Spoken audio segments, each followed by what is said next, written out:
Only 4 remaining. Each one has bled for this moment. The upsets, the sweeps, the heartbreak, it all led us right over here. Today, the road to the crown narrows. 2 teams will rise and 2 teams will fall. This is the semifinals of the KWC 2025. We're live from Riyadh, Saudi Arabia. This is the Esports World Cup. I am your host, Isaac Peña. With me for today, I'm going to have Ken. I'm going to have Phil. Boys, semifinals, how are you feeling? I'm feeling great. Today's a great day, right? There's so many exciting things to do that right at this place. There's also a lot of matches to watch for today.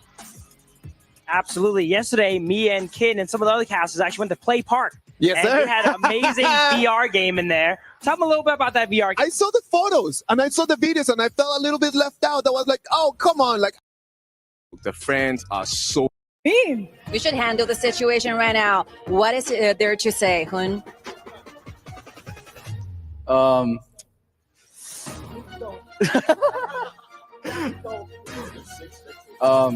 Under 10 minutes. Don't do it.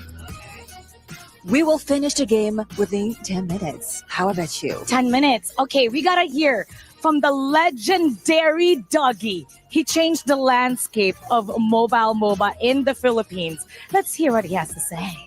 Chamba lang. Can I say in Tagalog? Sure. Bigay mo sa akin yung my level 4, patayin ko silang lahat. He said, give him the Mayan level 4 and he's gonna destroy all of you. Destruction it is. Like yesterday, Mobazane, you really enjoyed the game together, right? With other players. And today you are here with your team members. Do we see different games today? I think you'll see a much easier game compared to what we saw yesterday. Much easy, much better. Easy? He's saying it's gonna be easy? What are you gonna say to Mobazane? Hey guys, I'm Sumpak Damusan Sam Farm Lane. Hey, Mobazane, you're not gonna win in my lane. Not in his lane. Back off, MOBA. All right, watch out. So, Shirk, you will be the very last member from our side. So please say hi first and think about what you're gonna say. Hello, I'm Super Shark. Today I'm gonna make Yahweh become Yahweh. Ooh. He said he's gonna make Yawi weak. Yawi is a heartthrob in the Philippines. What do you have to say to them? Hi guys, I'm Yawi from the Philippines. I have a message to Shark. You call yourself a shark, later I'm gonna turn you into sushi. Sushi! Wow, Sky. Okay, we can already feel the intensity in the air. And I think they're going to show off what they have really here on the big stage. I think not only the gorge, but the battlefields is already heated up. They have the perfect synergy. They have the precise execution. Who will be ruling this gorge? From legends to kings, returning for honor. BTK versus WeTrend Esports. Let's get this on. Panel, lead the gorge. the tensions are up. That trash talk was something to talk about. all right. I only have one line here. It's walk it like you talk it, and I want to see how they do that, Dougie. That's a lot of talk, man. That is a lot of talk. I love it. I'm not hating it. I am loving it, but that already sets the bar pretty high, man. So they need to come and really show that they're actually good. The banter is absolutely next level here. Not only between the players, but the coaches there, man. Gene versus Yes, Dave. sir. Dave had to bring in a backup there. They had Pika back there. You know it. 2v1. Yeah. Man, Jim took that 2v1, and for me, he's the total winner. He said, beat TK, man. And then everyone's like, hold up. Did he just call them TK? No, hold up. Beat TK. Yo! It was actually bars, man. Yeah, it was mind bars. blown. They were rappers rapping it out in the middle of 8 Mile. But with this being said, this is an introduction for both teams coming into our lovely world of Honor of Kings. Exactly, man. I know that everyone at home is like, oh, hold up. Do they hate each other? No. It's all for the game. It's all for the game. When I play with my friends, it's always the same. You know that I'm always just trying my very best just to tell them, you know what? I'm going to perform well before the game. Everybody who thinks that they're the top dog. But you know what? After this game, we will really know who is top of the top. WeTrend Esports is going to be on the blue side. Bloodthirsty Kings is going to be on the red. Boys, are you up there? Take it from here. We'll keep the trash talk going. I mean, the analyst desk, they're not the top dogs. It's your boys in the caster's desk. We are the top dogs, and it is myself, Blam, and with me once more is going to be Sagi as we get into We Trend Esports and Bloodthirsty Kings, the show match between PH and NA. I'm loving the trash talk coming in from both teams here. You know for a fact that they came in towards the show match. It's not just about showing off. It's about the pride and honor. It is about the pride and honor, and both of these teams are definitely going to be going for the honor within these best of one, right? Like, they only have one match to prove who is going to come out on top of this one. And we're looking at the draft here. So the Dolia, the Barty, both being banned out here for the side of We Trend Esports, and then over to the side of Bloodthirsty Kings. They're banning out the Mai and the Pei. Dogi's Mai has been banned away from the side of BTK here. Dogi, if you watch his stream, he loves picking up the Mai Shiranui here. And the first pick here coming in from H2O, the assassin guy on the side of We Trend Esports. He loves assassin, and what way of playing assassin is by playing Lam. I mean, the guy's name's H2O. Lam, he death from below, right? He goes below, he's using water, he's gonna hide within those waves. So I can't think of a much more perfect pick here and perfect match of heroes. But over to the side of Bloodthirsty Kings, they're gonna be locking in the Orgrim for best player one. I've logged into his streams and he plays this hero quite frequently. Ogren, Byron here, very standard two picks here coming in from Bloodthirsty King. You can definitely see that they did a lot of homework and commitment coming to this series here. They really want the win here. They do really want to win here, but I mean, this is coming through with some top tier picks, right? We Trend Esports, they get the Dharma, they get the Huan. Huan yesterday was actually played by Hoon, right, in his show match, and we've been seeing some dominant performance here. Potentially in the mid lane, could still be flexed down to the bot side of the map. Do you think that Hoon learned his lesson from Cat yesterday playing the Shangguan here? Will he bring out the Shangguan that he thinks is very cool here to try to really like punish Doggy in this lane here? I mean, potentially, right? But I mean, with the Dolia ban out here, obviously we did see that was going to be a bit of a pairing that could have come through for the side of Bloodthirsty King. But the Marco Polo, we've seen Mobazane on this pick. He likes this hero so much. I mean, rightfully so, right? Rightfully so. A lot of true damage can come through for the passive, and obviously Viva Barrage, if you land it correctly, if you go for that cleanse for your common skill, it's going to make it such an easier takedown. That is exactly the case here. And if you look at both these two team comps, right, you know for a fact that they are looking for these bombastic fights, especially on the side of We Trend Esports. You got Renegade on this Dharma. We know for a fact Renegade, this player, he's so good with his engages, so good with like opening up these team fights. So what better way than doing it? It's going to be the Dharma pick here. Yeah, Dharma pickup, obviously playmaking potential on this hero is pretty huge, as well as obviously Huan being paired with it. It does give over a little bit more sustain to the side of We Trend Esports as well, which is really something that's lacking here for Bloodthirsty Kings. That might be the case here, and oh, so many of these roamers have been banned out in the second phase here. The Diadia, the Liang, the Yaria here. All of these Marco Polo combos have been banned out here. So Bloodthirsty Kings here, you're kind of running out on poles here on the roamer. What is the decision here? Oh, I mean, roamers, right? I mean, we could potentially see in a tank, obviously Shark. We are a little bit kind of like under the radar with which kind of picks this hero player goes for. Obviously, the rest kind of fills out, but it is actually going to be Hoon here on the Kong Ming. This is one of Wendy's Nova Esports favorite picks within the KWC, right? So maybe trying to get a bit of shine, bit of recognition here from Wendy. Exactly, Wendy, he loves that pick, and Hoon, I saw his clips before on like these social media platforms. His calming is pretty clean as well, and he loves to bring the teleport, and he emerges to your lane, snatches the farm, and he ramps up extremely quick onto this Kong Ming. Ramp it up very quickly, but I mean, the console U as well as the Motsu pick off here. This is going to be creating some great distance between both of these teams. And right now, the sustainability we were talking about earlier, the lack of healing onto the side of Bloodthirsty Kings is now going to be filled out here with the Sakir. The Sakir onto Shark here. Shark boy, you got this Sakir. He's definitely going to be making all these Mulberry power flash plays coming into this game here. But, ooh, spicy draft here, Blam, that we got from the PH and NA representatives here. It's going to be a big match. It's going to be a big match. I mean, we've got Lam, who is a Shark, right? He can't go below. He obviously, death from below, turns into Shark. He has the fins as well. But we have Shark over to the side of Bloodthirsty Kings. Which one is going to be Baby Shark?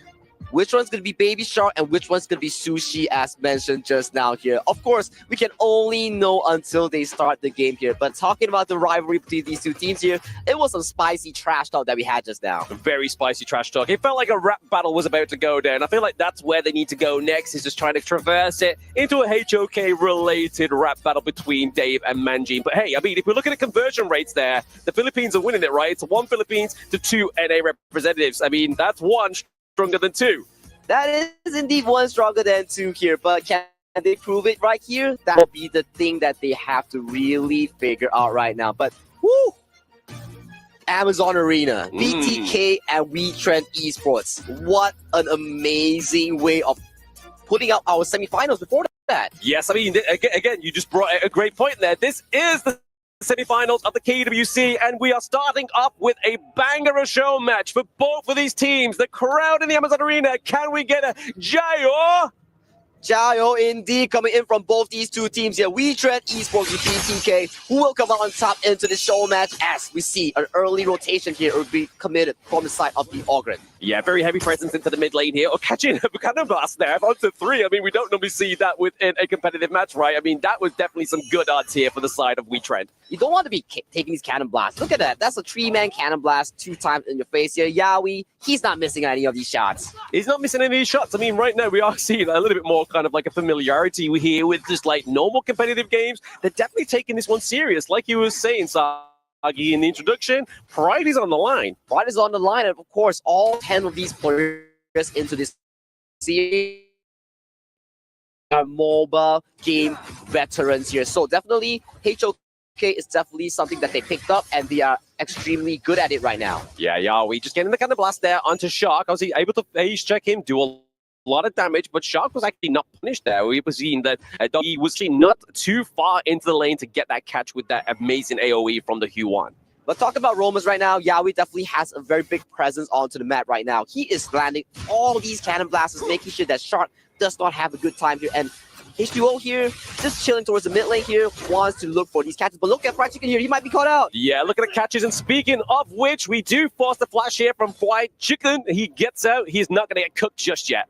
Ooh, the side of WeTrend Esports, they're cooking this early game well, and Fried Chicken might be caught out here. I mean, if you're a chicken, you don't drop back into the deep fryer, but when the deep fryer is Ogren and it's on your side, you get the pickup of Renajay. He baited that so well. He knows for a fact that Renajay, I'm reading your mind. You want this kill? Nah, bro. Best player one got my back here. He did. He came through within the thick and thin, right? But this bloodthirsty Kings are looking very thirsty at this point of the game. I mean, Hoon now level 4 on the Kong Ming. Obviously, the winning strategies are going to be coming in pretty soon.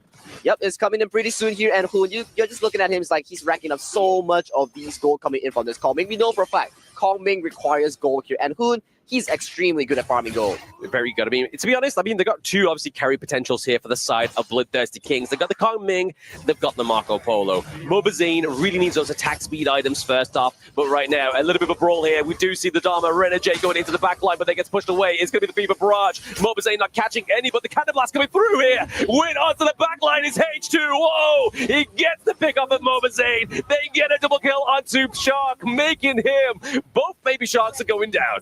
Both Baby Sharks going down. Yawi with that 3-man cannon blast to salvage 2 kills on the side of BTK here. But still, BTK comes out on top with 3 return kills here. Best player one, I gotta say, he's solid on this Ogren. And let's check a replay real quick.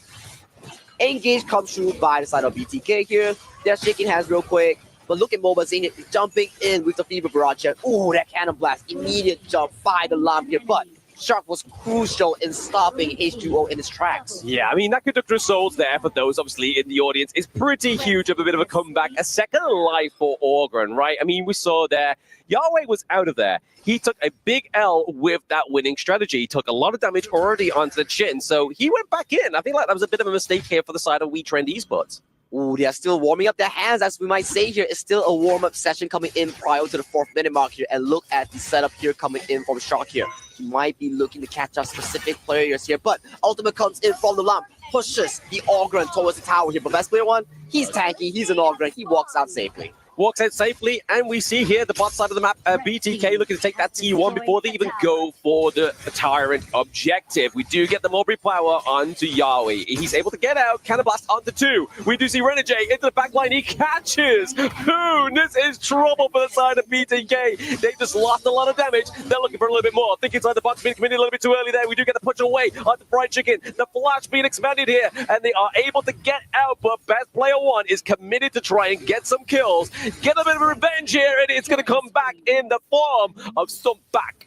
Sumpak gets taken down by Best Player 1 here. That fight alone, Renegade came in clutch, set up so much success here coming in for the side of WeTrend Esports, but still, Best Player 1, he was not there, and he's the main tag and the main carry of the team right now as of this game. Main carry overall, right? I mean, if we're looking at the gold lead, we haven't really mentioned it just at this point in the game, but BTK are actually quite a little bit ahead, right? I mean, like 2.2k if we're going to be kind of just keeping it, locking it in on the mark there. So those kind of resources going over to the likes of even Mobazane, Hoon onto the Kong Ming, it's going to be trouble here for the side of WeTrend Esports. I gotta agree with you because talk about objectives, talk about all these map rotations here. BTK is seemingly coming out on top in all these exchanges so far.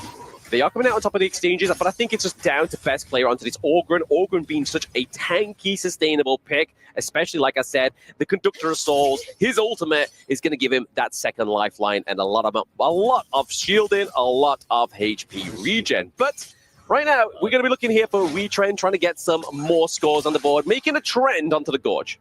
The trend onto the Gorge right now seems to be an upward hill for the side of BTK as they're scaling extremely well in terms of the gold lead here. So, if you're WeTrend Esports, your first idea is to think about how are we going to melt this Ogryn, because you have not enough damage so far coming in from the side of WeTrend. Not enough damage, but the other Nixaro there is going to get Doggy out of that team fight without taking any L's anymore. But we are seeing a bit of a teleport down to the bot side of the map. We do try here with H2O, trying to get that T1 takedown, but now Best Player, Fried Chicken on top of him. Can he get the death blow to get out of there? But the execute comes through. Slice and Dice gets caught out. Best Player 1 executes H2O onto his lamb here. And once again, the red buff, the objective coming in from the side of WeTrend Esports gets invaded once again. They get invaded once again. I mean, this T1 looking like it's going to be the takedown here. What an impressive Viva Barrage, but it gets caught by Yahweh. The control here for the side of WeTrend Esports is not going to be enough to keep that T1 alive. Beautiful stuff here coming in from WeTrend Esports. The Renegade Yahweh synergy here.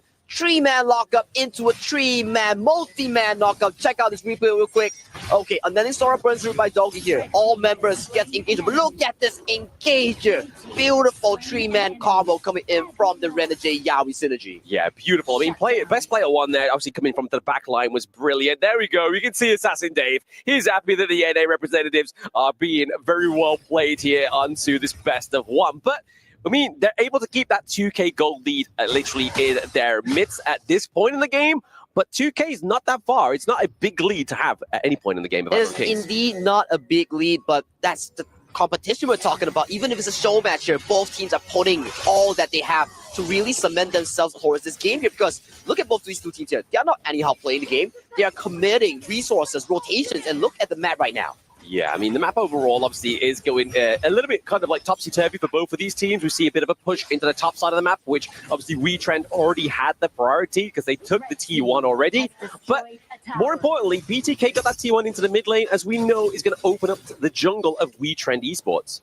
And that's the trend, right? Best Player 1, look at him again. He's constantly invading H2O's jungle. We know for a fact that if you're an assassin jungle like the Lam, you require so much of these resources, but Best Player 1, he's doing such a great job in managing, making sure that H2O, you're not getting any resources at all. Yeah, I mean, speaking of resources here, it could be potential here. Shark just using the Ride the Wind to get into the brush there, keeping himself alive. But we saw, obviously, looking at itemization, Mobazane's got those 2 core items for the Marco Polo, right? The Doomsday, the Sparkforged Dagger, but what they don't have is Hoon going into this team fight. The Mulberry Power doesn't connect onto Doggy. He's able to use the Unending Sorrow to get himself out of there. Renegade coming in clutch with all these moments, right? He's always finding these flanks onto the key target, especially Hoon. I think that's the 3rd time so far that Renegade found these successful entry angles, especially onto Hoon.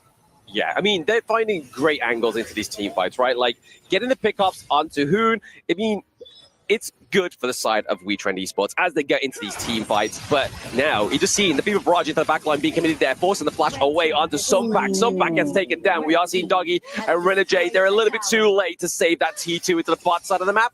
But here we are. BTK really putting pressure into these side lanes. What was Zane's damage calculation on Marco Polo was so beautiful that he knew for a fact that if he hit all that barrage onto the spell 1, he could have executed Sunpak, and that was played perfectly. Played perfectly indeed, and they're looking to go over the Azure Golem. Yeah, we tried to get the Cannon Blast to try and secure it for the side of WeTrend Esports, but it just wasn't enough.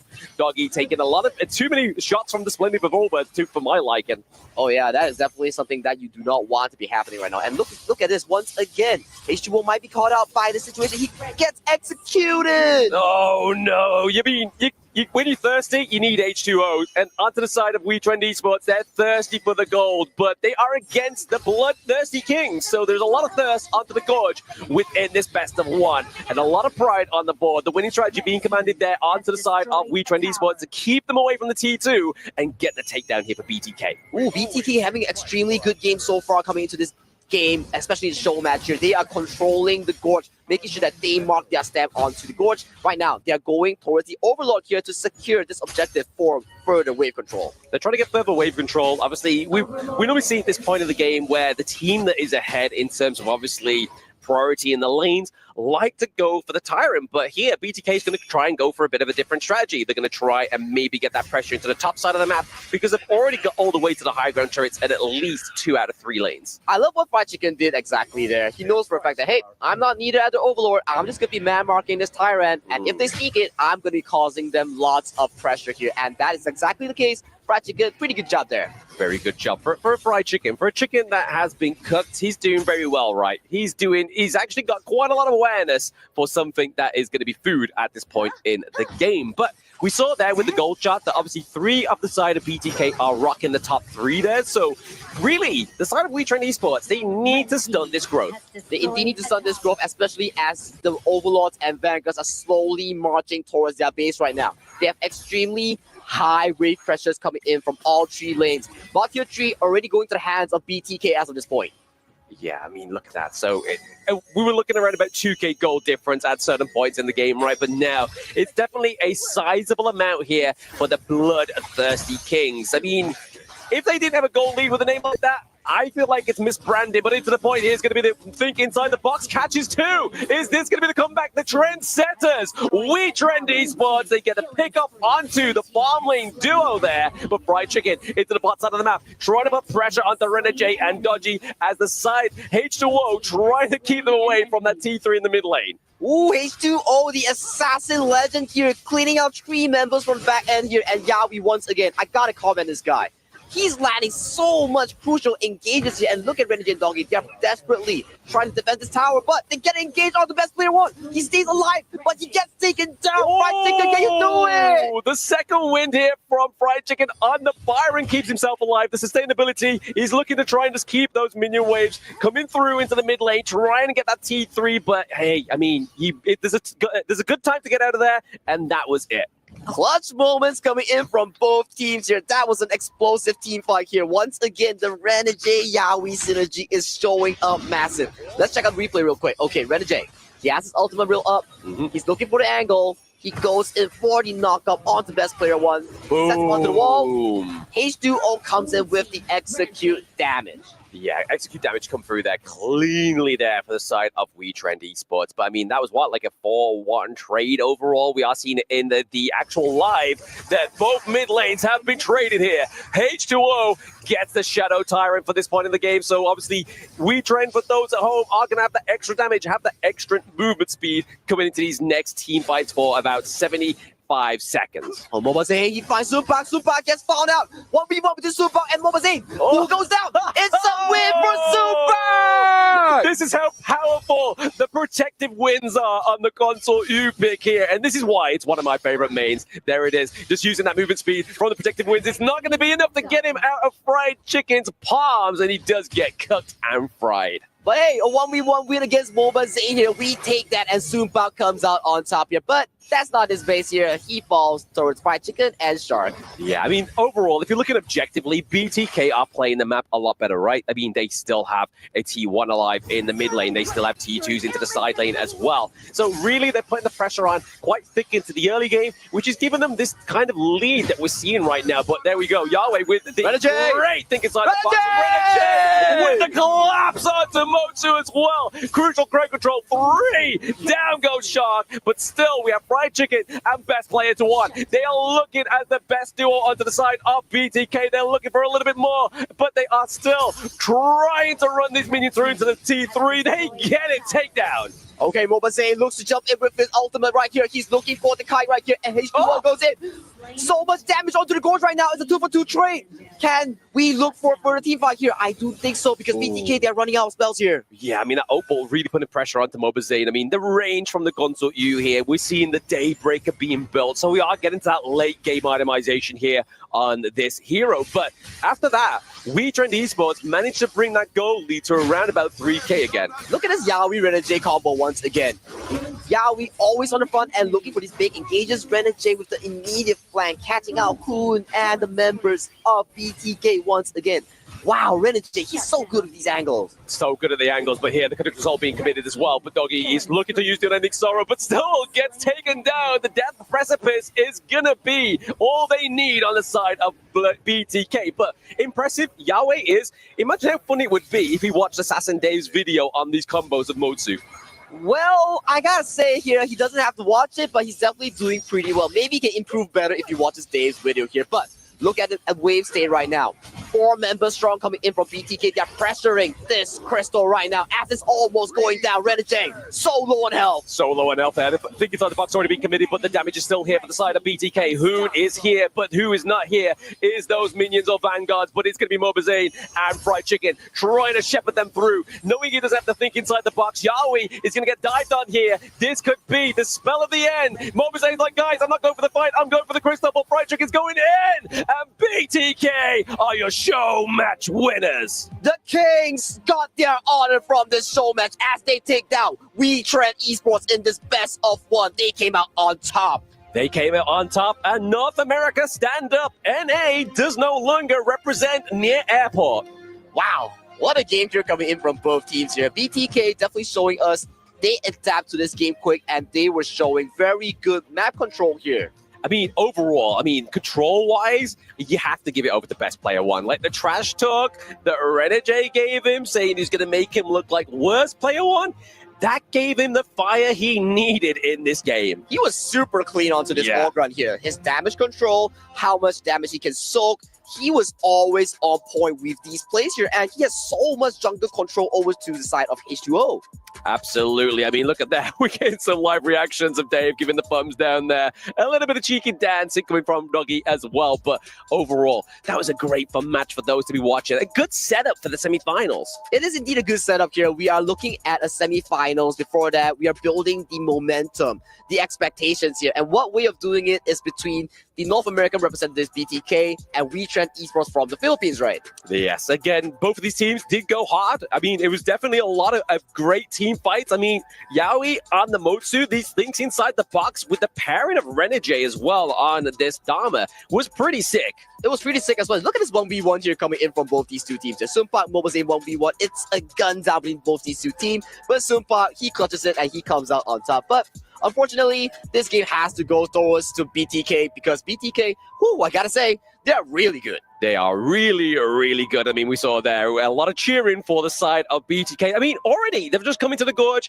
then they already have fans. If that's not impressive, I don't know what is. So obviously, a bright future for the side of BTK. Let's go to the interview. Welcome back to the stage. Congratulations one more time. I remembered I said this sentence to you one more time yesterday. So how do you feel? You kept winning in the show matches. What will be the feeling now? It feels great to always keep getting carried by my team, to be honest. Of course. So your opponent's composition actually gets stronger as the time goes by. It's a very late game composition. Are you getting nervous? A little bit versus that Dharma and Mosey flicker combos. So who do you think performed the best? If you were to name a MVP for this match, who would it be? Probably maybe best player 1. Best player 1. All right. Now here we are with Dougie. Dougie, I know it's everyone's first time to come here at the Esports World Cup at KWC. How has the experience been so far for the entire team?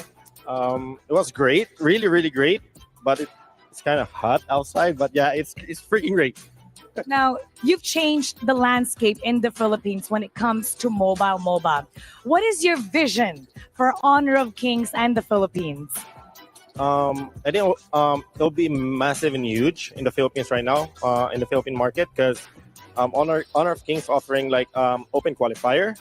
It's a game changer, most likely for the amateur and grassroots, and also for the pro player, because it will be open league.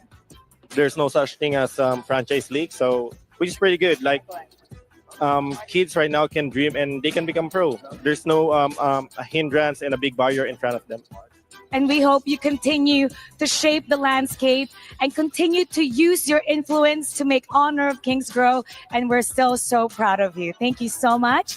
Mobazane, Dougie, congratulations having played here in the world stage, and we'll see you in the future. And now we're going to be talking about that a little bit more. So we're going to head to the panel. Lead the gorge. Thank you very much, Mara. Thank you very much, Sky. And thank you very much to WeTrend and BTK. They brought us an amazing match. I did enjoy a lot watching them. It felt like just watching really, really good friends play against each other in a manner that it was mostly about the 1v1s. And I love those 1v1s. Absolutely. We thought it was going to be kind of casual going in. You know, they had some smack talk and banter, and they're like, oh, we got to play serious now. When they were into the game, that looked like a professional match almost. I'm telling you, BTK came in and they were like, hold up. I think that the banter went a little bit too far. So we need to actually lock in. And they did lock in. They came in and they were able to always control the game. It was in some moments that WeTrend Esports actually turned things around because of that Clash Laner. The Clash Laner was really good. Absolutely crucial. Lots of back and forth that game. Look the Mask of Agony. the true Mask of Agony. The true Mask of Agony. A lot of combinations. Like, you actually get to see every single feature of Honor of Kings in this game, right? The big combinations, those big 1v1s as well. And like you said, it felt like a match between friends, but this was a match with some anger behind it. Like, no, I want to prove you wrong, and it's my turn to be correct. Bragging rights are on the line. You gotta play hard. Of course, man. It's all on the table, and you need to go and take it. Rene J, every single time that he came in, at the same time, like the first fight that he took in, I was like, not really that good. But then after that, clutch after clutch after clutch. I loved watching that play. I don't think I've ever seen more crucial 3x, 4x crowd controls in a game from a team ever before than on WeTrend Esports there. The Motsu, the Dharma, insane combos. Defending the high ground, right? Like right over in the mid lane. That was a really top moment. They were getting used to it, right? So Yaoi as well as Renegade, the two of them doing so well. But then here comes BTK, Bloodthirsty Kings. I mean, best player 1. There's a reason why there's a best in his name. The way he played the Hallgren. Dave, very supportive of that experience. Everyone's just having fun. Look at them. We don't need to analyze that much this game. It was just about the laughs. It was about the vibes. And they went there and they enjoyed that Amazon arena. Look at the fans just really enjoying every second of it. It's just lovely. I'm telling you, BTK did have an advantage though, because Hoon and Mobazane yesterday, they already had played in the match. So I'm telling you, yesterday's show match might have already given them some experience for today. And that reminds me, Hoon gets a win under his belt now. Yes, you know, 1-1, baby. wait, we need a rematch. That's not fair. They got an extra game here. I love that. I love that. Look at Dave having the time of his life.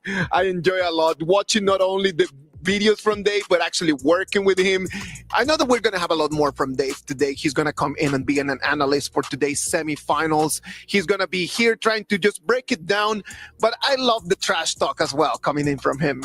I think that's a learned skill set. But of course, some people are just born with it, right? The things they say will kind of spike you and you're like, the game's on now. Game was really on, man. The game was really on. Absolutely. I got to give a shout out to Pika Diff there with the walk the dog line. Oh my God, that one had me rolling. That was really good. That was really good. And everyone just demonstrated that they can only talk, they can actually play as well. This was the show match for today. As we go to a break and we come back, we're going to bring you the action of our semifinals for the KWC 2025. Stay online and we'll be back.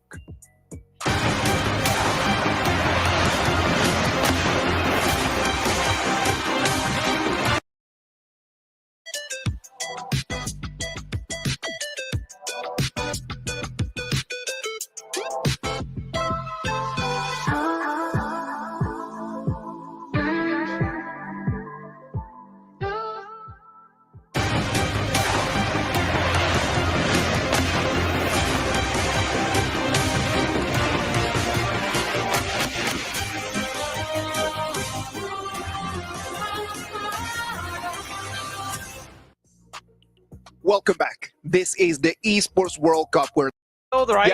Yeah. This time it was not 3-1. This is the first semifinal match of the day. Best of 7. Here we go. We're going to go straight to the panel. Lead the gorge.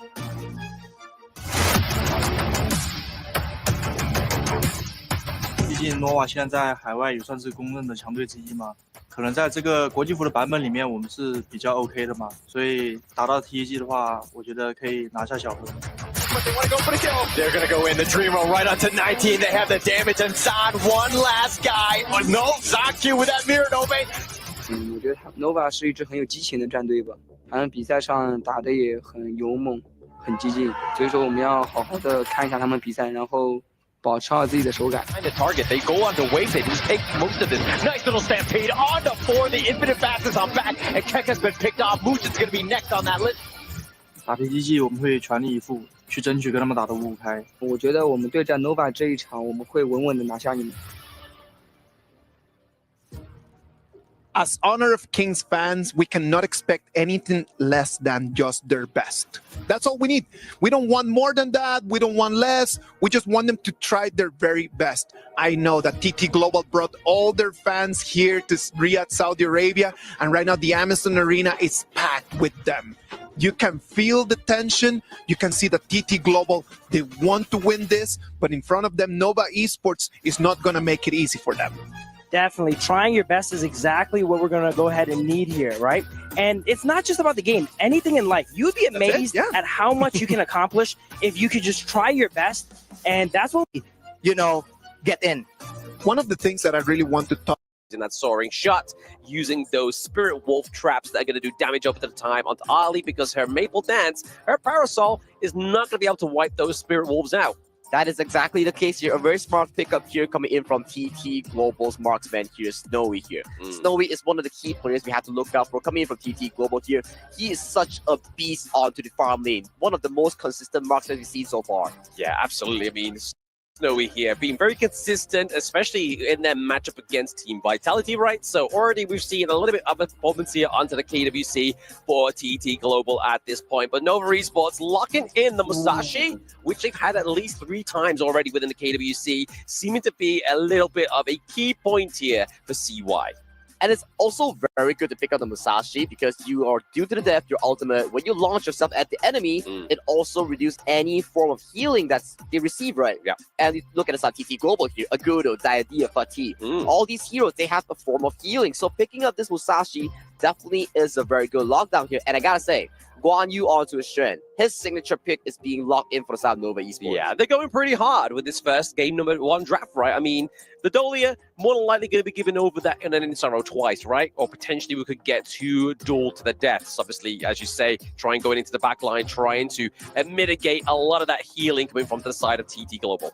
And looking at TT Global's draft, as you mentioned, right? One, if you look at the Agudo and Chano, if they take the lane, the turrets are just going to be melting down super fast here. Especially TT Global drafting such an aggressive team composition. I gotta say, we're going to be looking at a very, very strong early game coming from TT Global. Yeah, strong early game.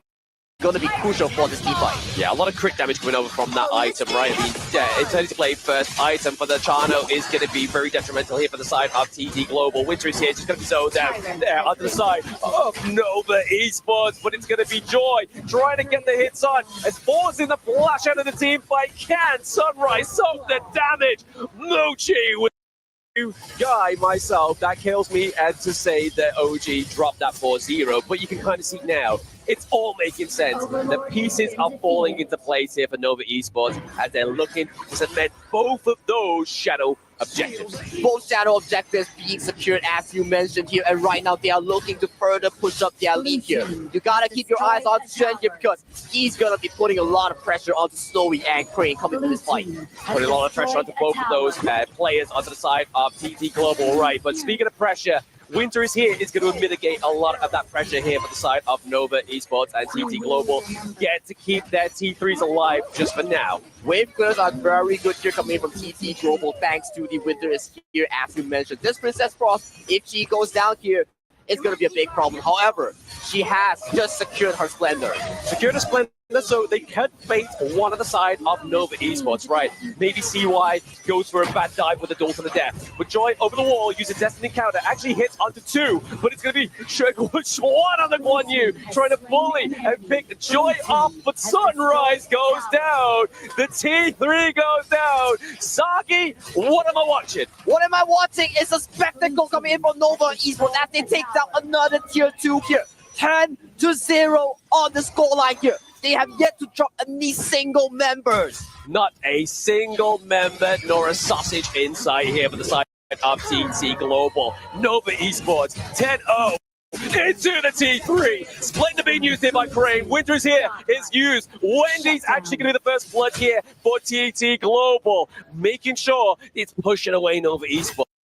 They've lost one soldier. Now they have to go and recruit. 8,000 goalie for the side of Nova Esports here. 11-1. Nova Esports global fans, are you not happy about this?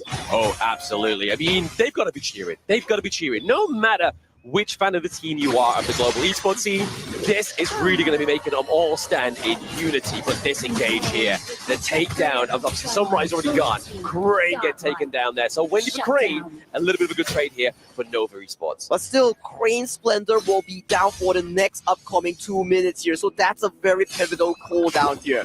And in the span of 40 seconds to 1 minute, both shadow variants will be spawned onto the map here. We have to see if Snowy is able to really survive in these team fights because he's a 4-item channel right now. If he doesn't carry, who will coming in from the side of TT? Yeah, that's what exactly it, right? Like, in terms of damage, we were really kind of hoping that Snowy and Jing, with that a really good time ultimate on the Baki here, could be the saving grace for TT Global.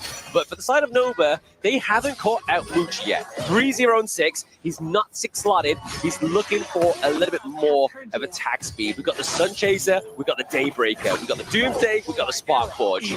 And soon to be right now, they're looking for a big fight. 3-man start onto the enemies of TT Global. The fight is huge. Nova, kill after kill. That's 3, 4 final members onto the TT ticket. Nova Esports with the ace on TT Global. Yes, Nova, take down 1 game from ACL teams. This is crazy. Are you not entertained? I am definitely entertained.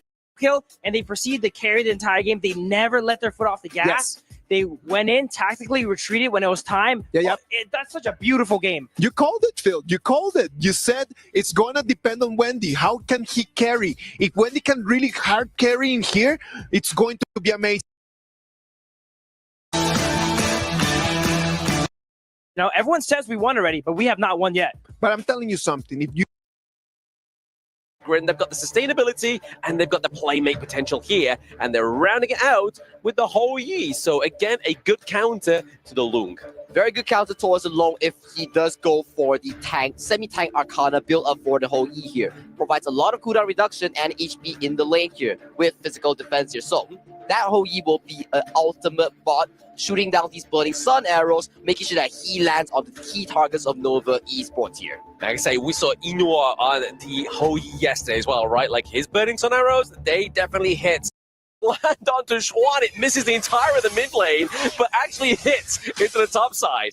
It does hit towards the top side here, but however, it's still on the tower here, so not a lot of follow-up that has been committed from South GT Global here. As we see, another invade here potentially being formulated by the side of TT Global onto this blue buff. Yeah, they're looking to try for it, right? Obviously, Sunrise just try and use the Path of Pass in there, maybe just to get the intel that how many people were in that brush is probably just a good sign rather than Sunrise being too kind of aggressive and maybe getting taken down there. But if we're looking obviously at the overall goal lead, right? TT Global definitely have the lead, something they didn't have in game number 1. Definitely a very big step up here compared to game 2 here, but Muji gets pulled in by the Silk Imprint here, gets punished heavily by the Burning Sun Arrow. But look at Whip his positioning though. He might have an engage angle, but the engage is being called off here as they do not have enough members. It's been called off. I mean, definitely a takedown onto Muji here is going to be trouble for the side of Nova Esports. Obviously, the GPM is going to take a little bit of a suffering here for Nova because we need that late game insurance, right? Like, he's not going for the very expensive build, right? He's got the Meteor. He's going to be looking to go for like the Axe of Torment.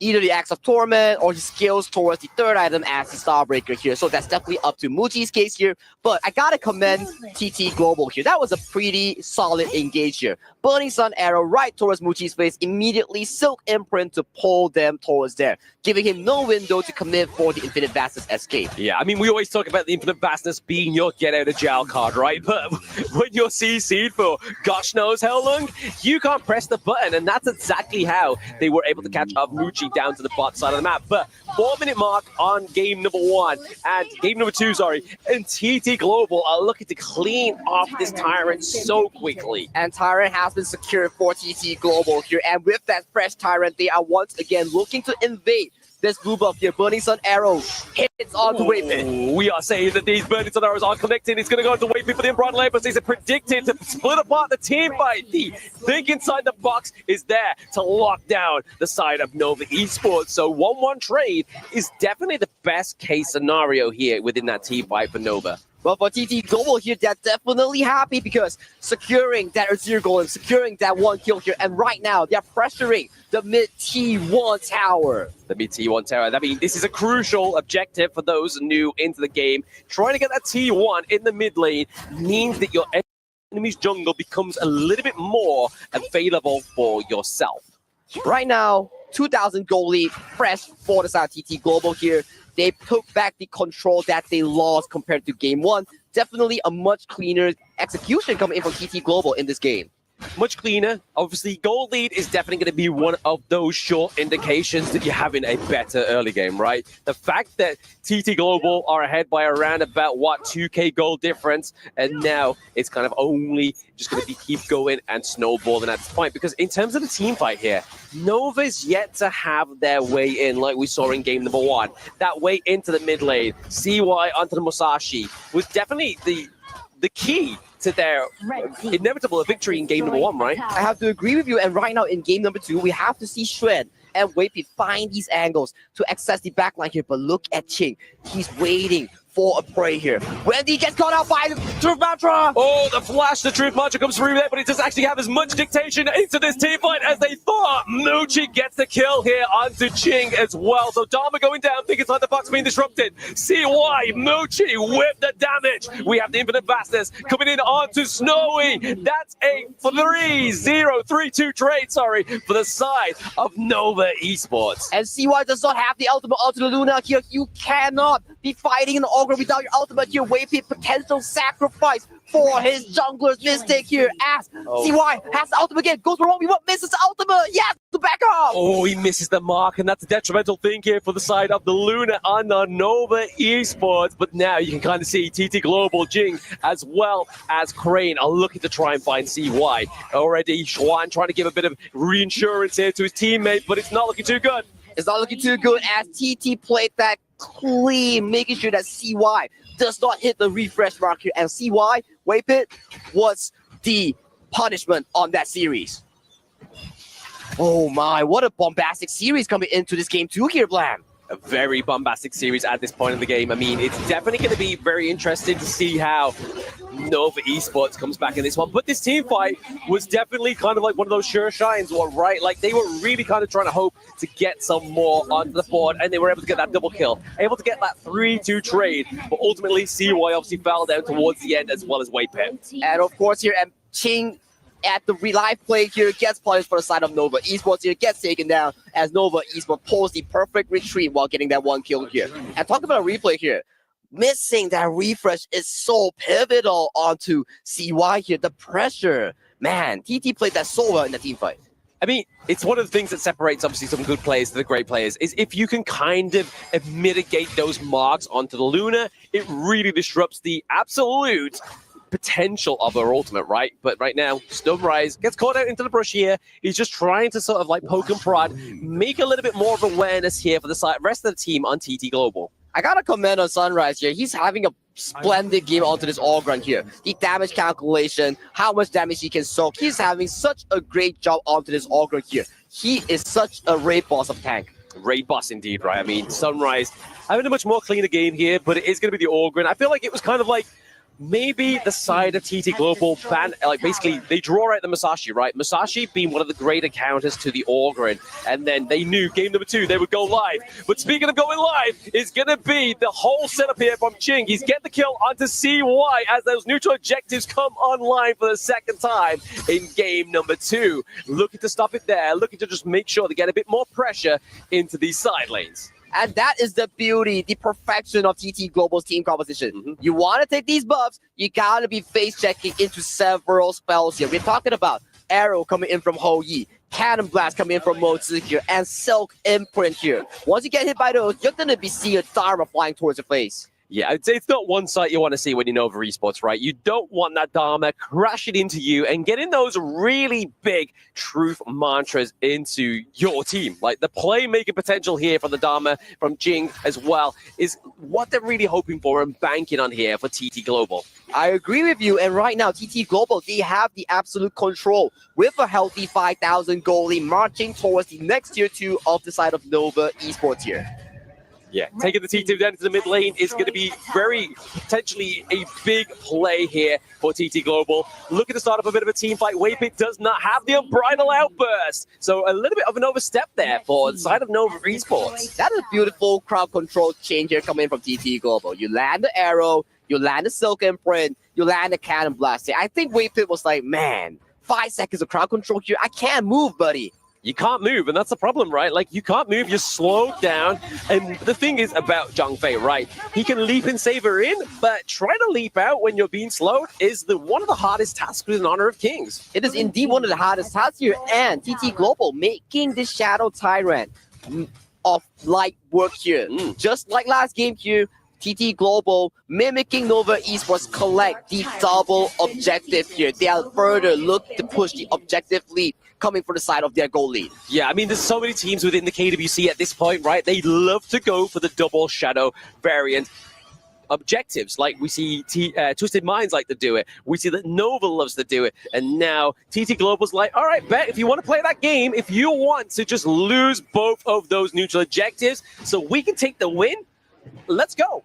Let's go indeed. And look at Snowy here. Snowy does not go for the conventional semi-tank on hit build that features the Doomsday and Spark Forge. However, he goes for the full critical damage build as he is one of the late game carries on the side of TT Global. Yeah, a little bit of a difference of the build here for the utility pick that we saw from Inua. But right now, into the team fight is going to be Ching looking to try and get the Truth Mantra on. We see that obviously Waypick goes into the backline. Muchi tries to get the kill onto Snowy, has to use the Infinite Fastness or else he dies. That's 2-0 trade here for TT Global. Looking to push the Crystal. Snowy does it all. He lands the arrow, he does the engage, and he does the damage per second here. And right now, Vanguards are marching from the side of TT Global here. Yeah, not looking to sort of go out. Yeah, it's going to be Schwan here onto the Sunset, but gets deleted here. And game number 2 goes over to TT Global. TT plays a clean game, bringing the series to a 1 all for these both teams here. TT, I gotta say, compared to the game of performance, game 2, they did exceptionally well. They did very well indeed, right? I mean, definitely having that gold lane pressure into the early game was what really separated them in game number 1 and game number on a global ban system. Stopping him, then the ladies in. Exactly, yeah. That destructive deluge is definitely in their lane. I have to review, but one good news for Nova Esports fan. Snowy's flash has been exhausted to escape from the gang coming in from Wendy here. So that's a 2-minute cooldown common spell here.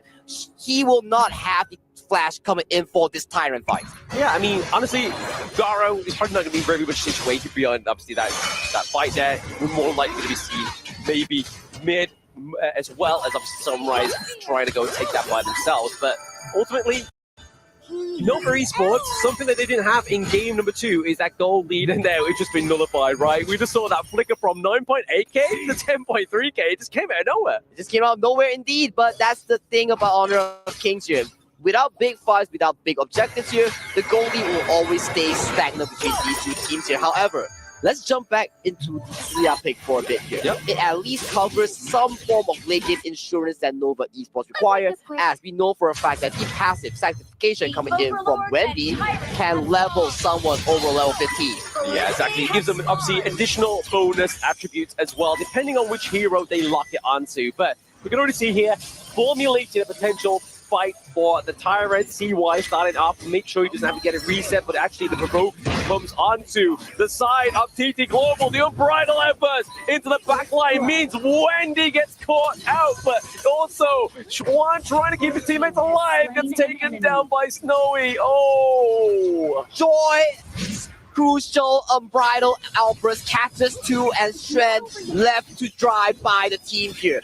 This is what we talked about. TT Global coming in from the KPL region, the ACL champions. The way they formulate a team fight is so beautiful. So beautiful, so clean. But we were saying that, right? Obviously, the win condition for Nova Esports is trying to pick off Snowy, and that's exactly what Schwan was trying to do here. Obviously, into the back line, but was caught up by Jing. And then he's just kind of like catered for and hit the tat, and then Garo, Snowy just able to just keep that damage going on thick and thin. Everyone on the side of TT Global here did their job so well here.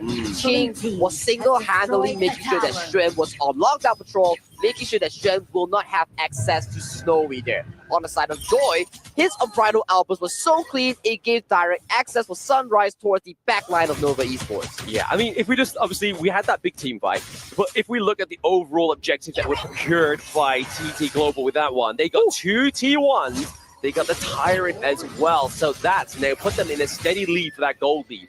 Oh yeah, and look at Snowy here. He's just having a time of his life here. So much gold being funneled to his pocket, so much protection coming in from TT Global here. And I gotta say, Nova Esports draft, yes, you have the late game Ziliak here, cool, but your DPS is not as strong as Snowy onto this Garo here. If this Garo gets so much protection, your late game, what are you gonna do Nova Esports? Yeah, it's gonna be hard for them, right? I mean, like we said, we already saw the little pretty much procurement of the team fights, right? We saw that Schwan was trying to go in on Snowy, but wasn't successful. We're going to be seeing a lot more of that as we go into the rest of this game number 3. But right now, TT Global's like, hey, we've got your T1 in mid lane, we've got your T2 down to the bottom side of the map. That Azure Golem's looking pretty tasty. Let me try and take that from you. Let me try to take that from you as the fight breaks up open, but the Dream Room doesn't connect. Sven goes on the back line, gets taken down almost immediately. Yeah, almost immediately. We got the Unbridled Outburst as well as the Dream Roam both being committed there. It was definitely what they needed for the side of TT Global to just pry open the side of Nova Esports. But speaking of prying, we are prying open in the T2 here as well. TT Global, buff, powers, kills. They are just straight on top of this game right now. They are no longer fearless. They are right now so strong into this game. Very strong into the game, and as well, props to TT Global as well. Like, they, in terms of progress, in game number 1, they barely got any kills. Game number 2, they dominated with the kills. And game number 3, they're like, you know what? No, but we're paying you back from that game number 1. We want to make sure that you get 0 kills on the board until towards the latter part of the game. They're definitely looking extremely clean right now. All members are active and performing on towards the game tree of the series right now. If you talk about Nova, man, we have still yet to see a proper engage come in from the side of Wave Fist power control. Where is the ultimate that we need for Nova fans? this is it, right? I mean, maybe they are going in like a fashion of a supernova, right? Like, it's going to burn bright. It's going to be very powerful to begin with, but then over time, it's just going to get a little bit more kind of decreased in power. And we're kind of seeing that in this game number 3, because you keep saying, Sagi, we have that late game cash out here for the side of Nova Esports, but will we get to the late game? I would say it's definitely going to be hard, because right now, look at Snowy just casually taking down the turret health here coming in from Nova Esports tier 3 here. It's just 8 minutes, guys. Come on. 8 minutes, and they're at the T3s. They've got to be careful here for the side of Nova Esports, but I can imagine in the stadium, at home, the TT Global fans are rejoiced. They're like, oh, they've taken one game from us, but that's it. That's it. Yeah, that's it. And TT Global, they're up online right now. Hands are hot and warm. You can definitely see they are much more confident coming into game 2, coming to game 3 right now, because this is an insurmountable lead right now. 8 minutes, 5,000 gold lead in the pockets of TT Global. Yeah, plenty of gold going up the side of TT Global right now, and they're just looking to try and just gain some more as they take that T2 up the top side of the map, looking to put some pressure here onto Nova Esports. Wendy having to exhaust the flash because the destructive deluge almost caught him out. Exactly, and look at the top tier 3 here. So much pressure coming in from the Garo here. So much protection from this Garo here. Tower after tower going down. 10 minutes right now. Where is the engage? There is no line sight of engage coming in from Nova Esports because it's unpractical. It's unpractical, but I mean, you saw that within that team fight, right? You saw that Schwan was going towards the border of those T3s. He was trying to get on top of Snowy, but Crane was just like, if you're going to go and die for anybody, I'm going to make sure I'm here. I'm going to make sure I take that hit because we need Snowy in these fights. And that is what TT Global is doing so good. Protecting Snowy. It is Captain Snowy and TT Global here. I want to commend and praise KPL teams like TT Global. Yeah, the way they formulate team fights, the way of their positioning, it's just so clean here. And look, you give them 2 kills here, 3 kills. It's not even like any form of 10 kills, 16 kills like game 1. Look at the goalie. 5K, 6K, slowly pushing towards every single possible potential they have. And right now, they are just controlling the game within their grasp.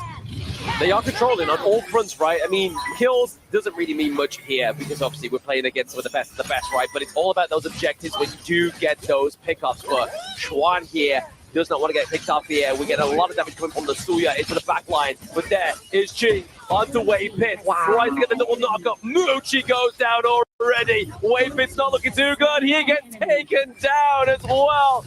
Ching from the back line. Schwan having to force the flash out. And also CY with the Papa passing. They are playing defensively. Snowy's reaction time was so damn fast. Muchi went in for the Fervent Barrage, wanting to catch us. Snowy, he reacted immediately, and look at the final push here coming in from TT Global. Extreme Rumble to the back line, putting pressure on to Wendy. It's going to be game 3. Crystal takedown for TT Global. 6-0 clean game coming in from TT Global. No sweat, easy game as they pick up the second wing, bringing the series to a 2-1. 2-1 right now for the side of TT Global. They were like, hey, you had game number 1, but we come back with a boom, boom, pow of the 2-1 victory at this point of the game. Still, potentially quite a few games on the board here if Supernova come back to their prior game number 1 form. But right now, TT Global looking very, very dominant. Very, very dominant, very, very hot onto the Heroes Gorge. I gotta say, praises have to be given towards Jota, the coach of TT Global, because to really make your team come back after such a devastating game 1 loss, making sure they come back on form here is not an easy feature. And coach from TT Global doing an exceptionally good job.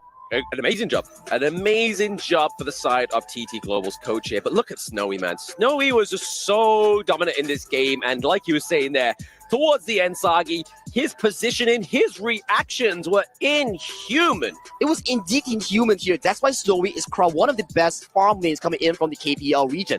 Very young, so much potential here. And look at his positioning here. Always making sure that he has defensive positioning, making sure that he's always alive here. But man, let's pass it over to the analyst desk to see what they have to say about this series. Take it away. Thank you very much, Sam. That is Sagi and Blam. for all of those that are just burning me about that.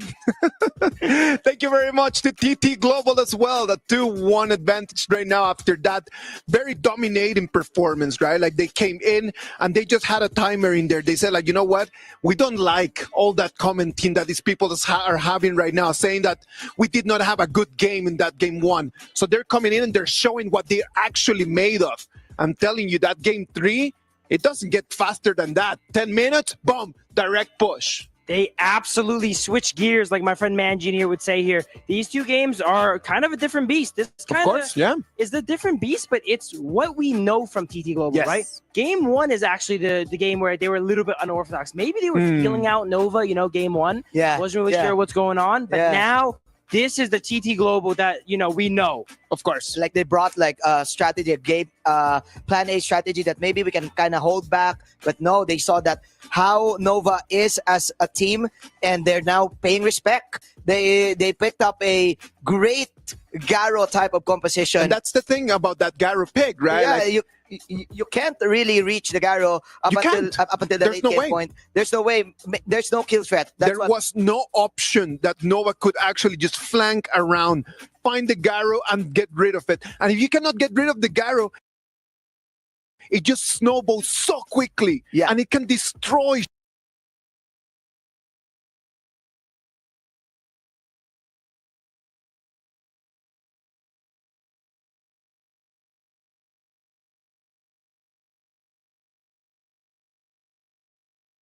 Man, if you're Maestro Nui into a U1 and low here, you gotta be exceptionally good with the Chain CC to be able to lock them down. Exceptionally good, right? I mean, the sustainability from obviously Hue1 as well as Charlotte. Charlotte has her own HP regen, right? Whereas obviously Loong, yes, he obviously does have it with obviously one of his blades, but Hue1 is going to be a great assistance here, and it's a nice part of the draft, right? Like, it's the second pick. This could be mid, this could be Rome, but over to the side of Nova Esports, they get a little bit more sustainability for themselves, right? In the form of the Agudo.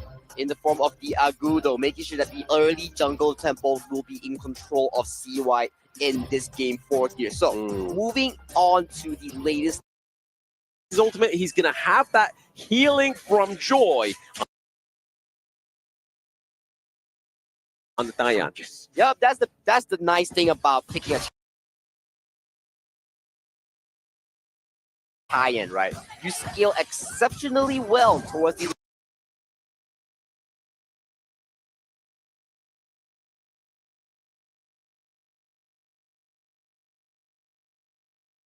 latest features of the game, because the more magic damage you build, the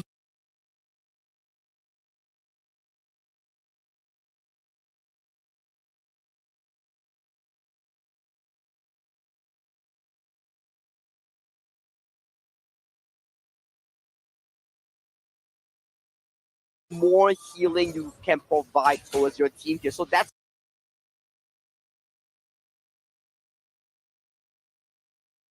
another ticking time bomb that Nova Esports have to figure out and defuse. Yeah. Speaking of ticking time bombs, we are getting very close to those neutral objectives, spawning at around about 22 seconds. So that is going to be the next boom that could potentially go off here, right? We saw it in the previous game where we saw the team fight around that neutral objective did go over to the favor of TT Global, and were able to pick up a first blood prior to that whole shenanigans, right? And not only that, they got the takedown of the T1 in the mid lane as well. Exactly, and 4 minutes has hit right now. Some spells have been expended from both teams, but look at Sunrise though. Will he catch Wave Pit roaming around? Because this Tyrant has been started up as we see. 10 players converging onto this objective as CY gets engaged on. Oh, the duel to the depth committed onto CY is not going to be great. The healing reduction come through, and Wave Pit is trying to be on the run here. Double kill going over to Sunrise as they're looking to get some more kills here onto the board. Triple kill. He's trying to pay back that almost quad that Nova got in game number 1. Sunrise has seen the sun, and he is sparkling clean right now. That was an insane solo performance there. Check out the replay real quick.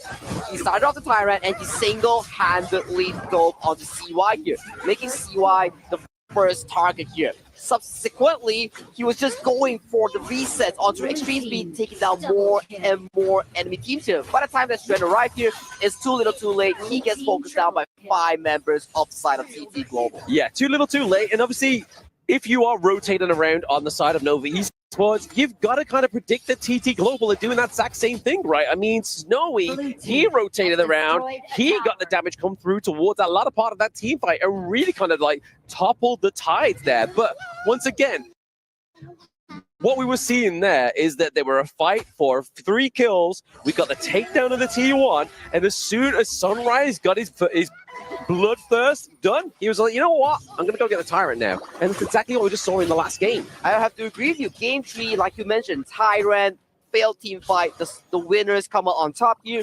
Immediate punishment towards the mid lane tower here. And right now, another healthy 3,000 gold lead for the side of TT Global. Just 6 minutes short of this game. Yeah, 6 minutes short. They were able to get the T2's bed onto all 3 lanes on the side of Nova Esports right now. Wendy trying to go in with a bit of an engage. We do see obviously the wall growth come through, trying to give over the healing to the side of Nova Esports. They're able to take down Joy, so a lot of healing, a lot of sustain already off the board here, but Schwan gets taken down. Joy takes down Wendy. That's a 2-1 trade, and if you trade in your support for the mid and the clash lane, I'd take that trade any day, Sagi. I call that work for the side of TT Global here because one more thing, they're knocking onto the turret right now, and let's see how that happens here. Wendy goes in for the engage here, does not have any mobility to get out, gets fueled to the death by the side of Sunrise here, stays alive here. Yes, Strand does get the kill, but you cannot escape Aftermath. You can't escape the Aftermath, right? That's definitely a thing that Nova Esports are struggling with here. And you can see here the fans, they are cheering on TT Global after that latest clash. But now TT Global, they are just going back, getting some resources, those main features going over to the likes of Snowy here is that Crimson Golem. TT Global and AGAL, these two teams, their masterpiece of team fights are so beautiful to watch. The way they play around the objectives here are always so well thought of and so well processed here. And look at this. Wherever there's a buff, that's an objective, but an engage goes in, but the Infinite Fastest bail out. Infinite Fastest bail out is going to come back crashing in to try and give aid over to Joy as well as Crane as they get in their health back up there. But right now, definitely not the best team fight there for Nova Esports, right? I mean, they used the ultimate from CY, Muchi, and Wendy. This goes back to the drop, right? We talked about this. TT Global, they have so much healing coming in from the side of Joy here. However, Joy might be caught out here, though, as he escapes alive here. Look at Crane's position. They want to go for this fight here, but they are successfully, once again, zoning Nova Esports from any single available resource. Yeah, they're just getting that damage out onto Jing, right? Like, they're just making sure that Schwan is not looking his greatest into those team fights, especially onto the Mei Yin, because we know how crucial Mei Yin can be into the backline. And now they can get those double knockups, those triple knockups, which could really upset the pace of TT Global in these team fights. But right now, top takedown of the T2 as well. We see a lot of damage going on to CY, so Agudo got to be careful here as well as Schwan. And all the health bars are blinking low coming in from the side of Nova Esports here. They cannot be defending this Crimson Golem. And right now, we saw tower buff, and a repeat here goes towards the top side of the map right now. And this goes back to our conversation just now regarding the team composition of TT Global here.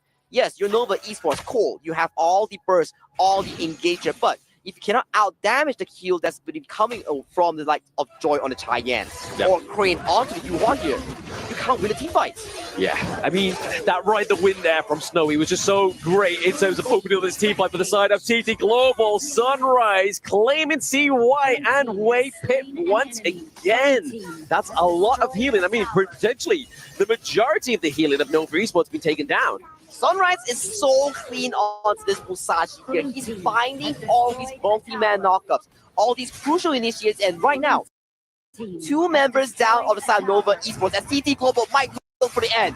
TT Global might look for the end here. Nova look, Wendy looking pretty low. Same as Schwan, he gets hit with the flaming bombs into the back line. It's down to Muchi, but game number 4, Crystal goes to TT Global. A swift and clean game once again coming in from TT Global then. Short of 10 minutes. No Shadow variants, no Tyrant, no Overlord. They just brute force their way with superior team fighting prowess. Yeah, exactly like you said there. They had nothing, right? Like TT Global, they took the team fights, but they were able to not obviously just wipe out the side of Nova Esports.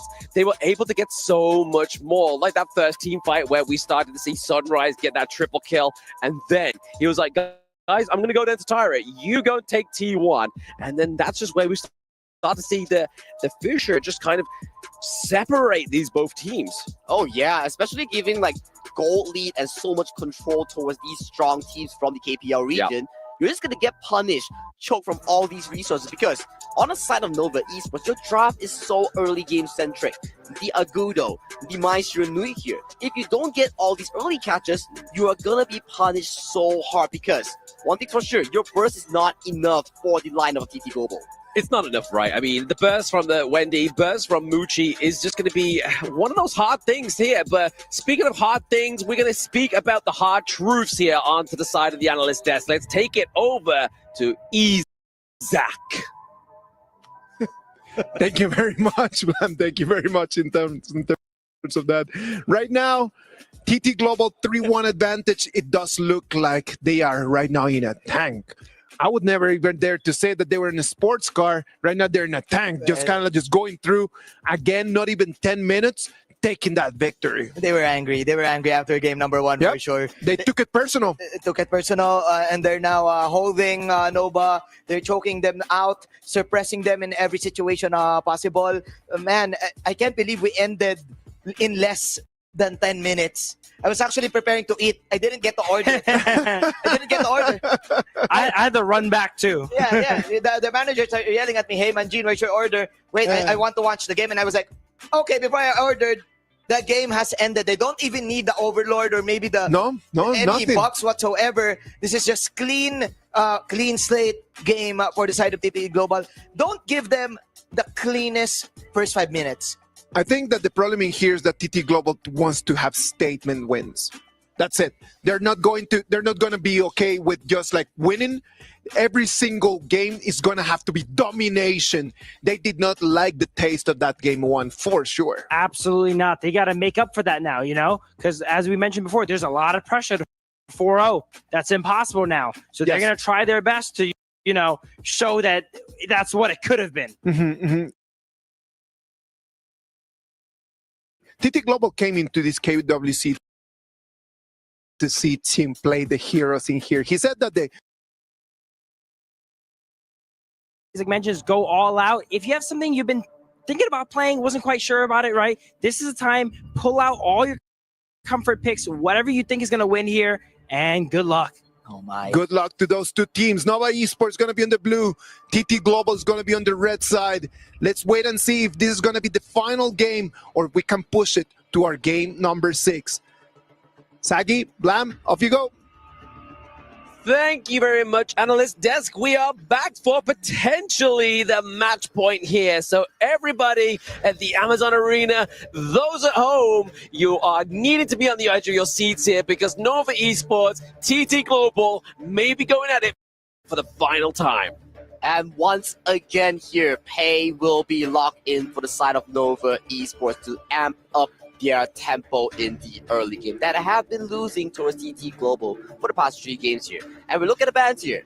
Dharma, Fatih, once again being locked away from the side of Strand's hand. We know for a fact that Strand is the FMVP coming in from the MKL here, but he is being targeted heavily this series.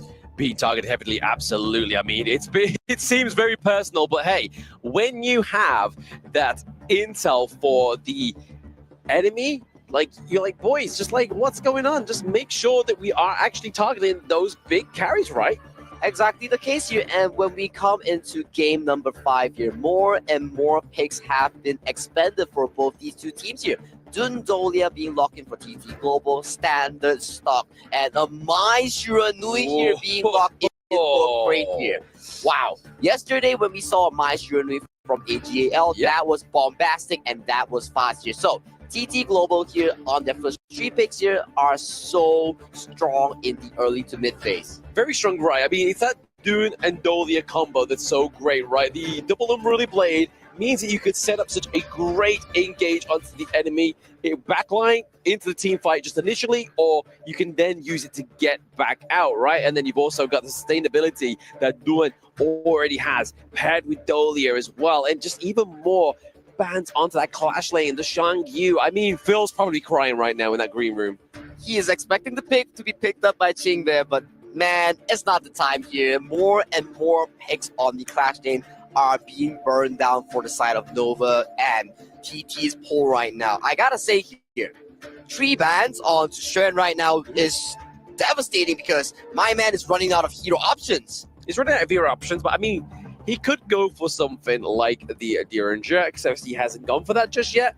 But, I mean, they need a little bit more of the late game potential, right? So the Flowball Marksman makes a little bit more sense there. We need to get to those, like, itemizations, make sure he doesn't get focused in the early game. But pairing it with the Motsu here, I feel like he's going to be a good combo. It is indeed going to be a good combo here. At the very least, the early game is looking very good here from Nova Esports here. So, a lady soon being locked in here for TT Global here. We might be expecting some form of a clash lane here, maybe the Charlotte or Mira here being locked in for Nova Strength.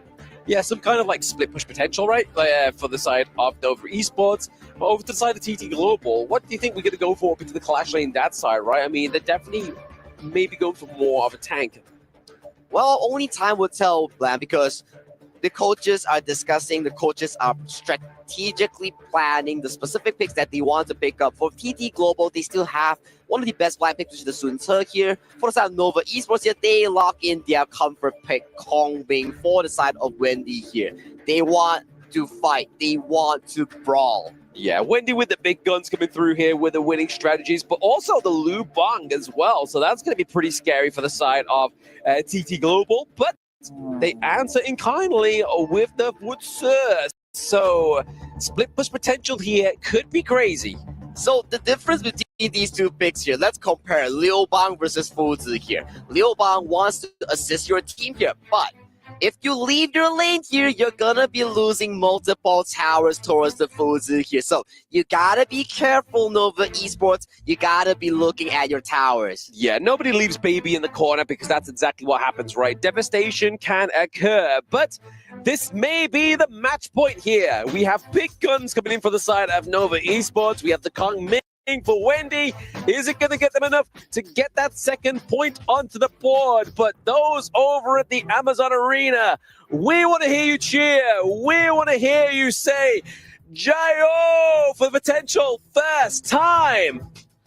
Jayo, TTG, Jayo, Nova Esports. Let's give it a go. Nova Esports versus TT Global here. This is potentially your final draft of this series. Potential final draft, and CY finally gets his pay. Wendy finally gets his coming, and Chuan is like, you know what, guys? The Lu Bang's actually looking pretty nice here, because if they can get the access in, obviously dive in with pay, CY can then obviously Chuan use the battlefield command, come back down, and then we can kind of see a little bit of a hokey-cokey go on within these team fights. But game number 5 going here right now. This could potentially be the point here that TT Global need to get themselves as one of the first grand finalists of the KWC. Exactly, and right now we see a standard start coming in from both teams here, both wanting to secure this mid priority as it is so important. It's very important. I mean, it's something that obviously TT Global's been abusing in the past 2 games as well, right? Like, they make sure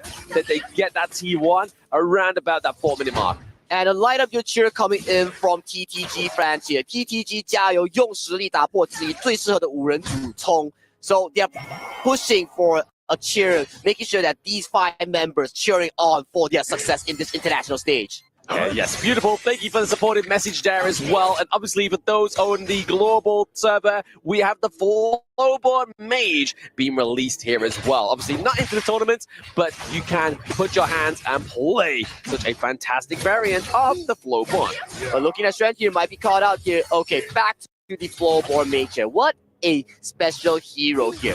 1 in 3 with so many roles coming in from Flowborn here. And talking about Flowborn here, there's also the outfit design contest. Yes, which the deadline is for today, right? So you got to get those in submitted as well. But speaking of submitted, maybe a kill here for the side of TT Global. Crane gets first blood. First blood goes towards the side of TT Global here. We talked about this, the importance of the Clashblade having so much resources here, but Muti goes to a 1v1 against Snowy. Snowy walks out alive, not scratched too much. He walks out alive for now, right? I mean, definitely what he needs to be is just need Joy, come through, give him some more of that HP, just get him back into fighting shape here for the side of TT Global. But again, TT Global having that gold lead in the early game around about 1k, so around about 500 gold extra per minute. But speaking of per minute, we are looking at another kill here. Wendy gets taken down once more. But this is the power of Sunrise on the Dune and Dolia combo. Crane and Sunrise, the execution is flawless coming into that. And right now, more fights coming into this jungle. More fights coming into the jungle. I mean, they always say, welcome to the jungle, baby. You're gonna die. That's a 2-0 trade here for TT Global. Not 4-minute mark on the map right now, because I mean, they aren't really gonna look at the replay here coming in from TT Global's execution here. Wait, this goes immediately gets punished, and the save might to lock down CY here. Amazing punishment coming in from TT Global. They know their early game is strong. Yeah, that Sage's might is so oppressive, right? Like, if you can get the lockdown onto somebody like Wendy, onto CY, and they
not XP.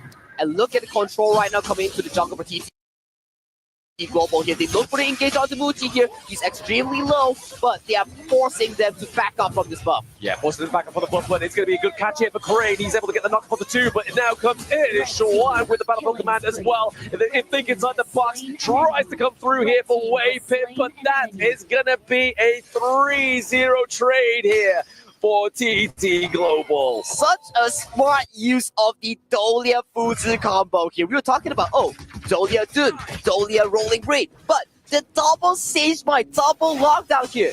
You see Liu Bang coming in to assist his teammate here, gets locked down, 2 members, all the kills goes over to the favor of TT Global. 5 minutes, 4,000 gold lead. Yeah, I mean, definitely a sizable lead here for the side of TT Global, right? I mean, Nova Esports, they haven't had the most finesse within the team fights of this game number 5, but they need to come back. They need to make sure they have some assurance, right? So maybe trying to get some pressure into these lanes, maybe the case, but they definitely don't want to be losing the T2s, right? I mean, they've lost the T1s in all lanes. They've got to hold on to these safely. Well, it is not their choice here, Vlad, because the side of TT Global, they are so strong and they are so dominant. Look at their tower damage here. Look at their wave state right now. They're making sure that they get all the paths, all the space choking Nova Esports to their own base here. Look at Sunrise. No one can take him down as of this point. No one can take him down, but nobody can contest him either, right? Like we see in here, they're using obviously the Dolia to put down the ult and then use the Wave Breaker to push them away. And it just means that Nova's not being able to go to these T2s and save them. Exactly, and right now, lesser and lesser tier 2s are on the mat right now. Wendy extremely low, has to back up. Tower is getting hit on.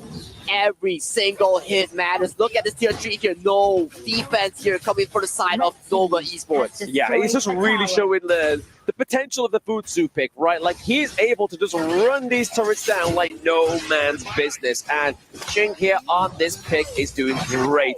And now because they've opened up those outer turrets, they have access into Nova Esports' jungle. So scary, the execution coming in from TT Global here. Yes, objective-centric is the playstyle of KPL, but they are prized as well for being the best players in terms of mechanical gameplay here. And look at their micro skills here. That's what got them in these 4v4 team fights, 5v5 big skills. 0 to 7, that makes their mark.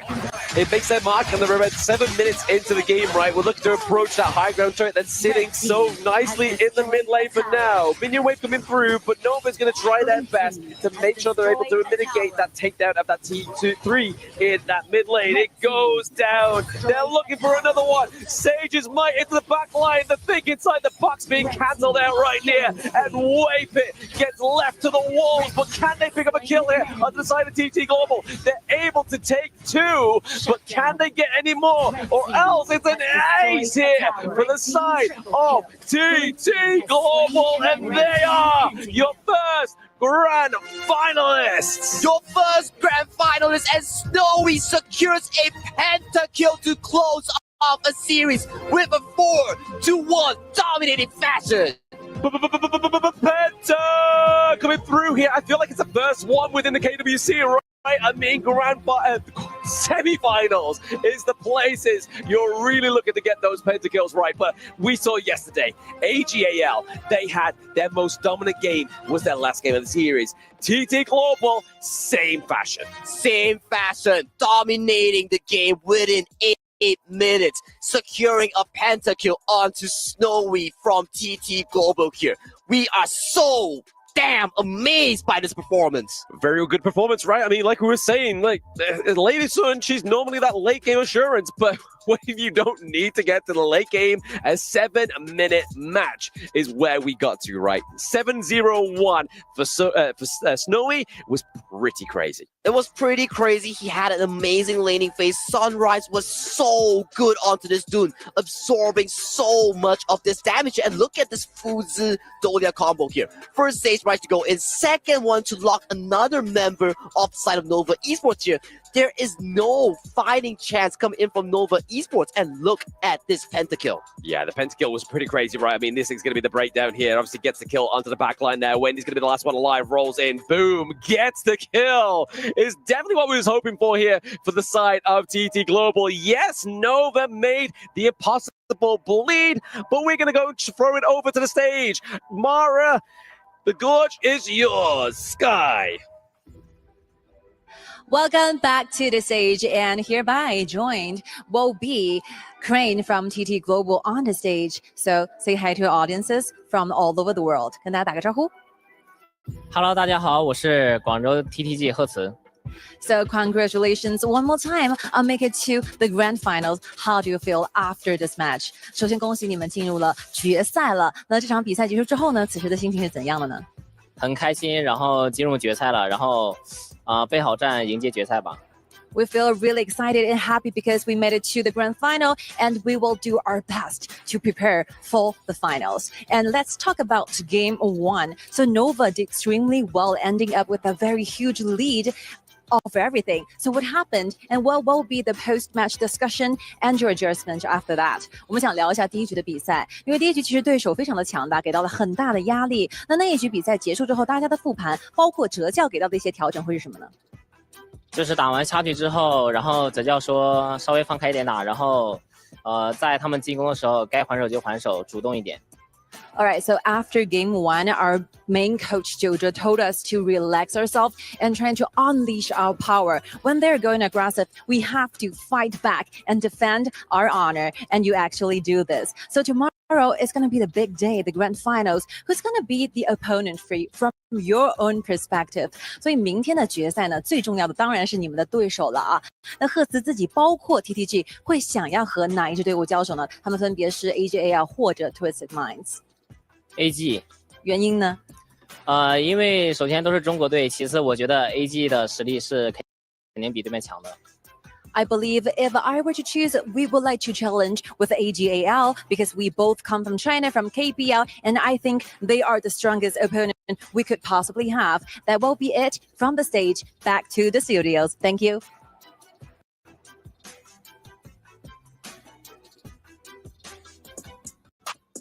Thank you very much, Sky. Thank you very much.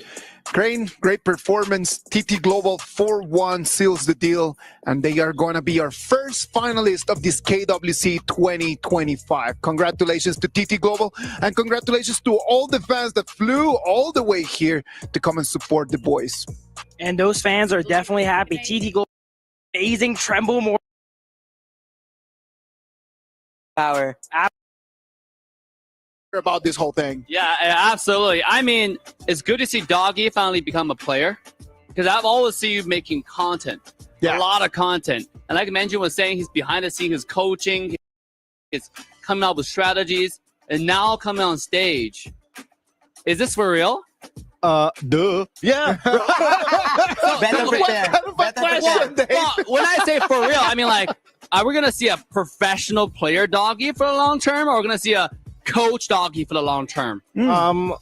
What I'm seeing here is like the Honor of Kings in the Philippines right now is super open, so it will be a qualifier to go in. So I want to play, bro. It's been a dream for me, and as you can see, I cannot micro because I'm old. I know I'm old.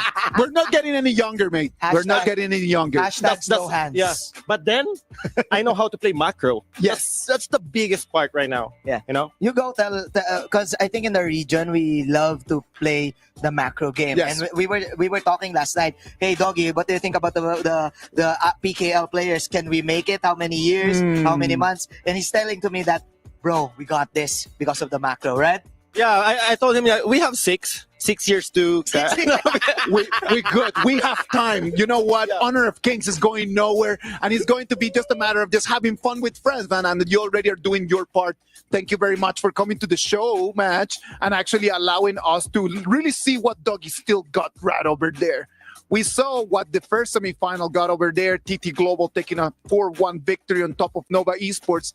And we need to start moving and rotating our attention to the second semifinal. This is going to be the second ticket to the grand final. And one of these two teams is going to be playing on tomorrow's best of 7.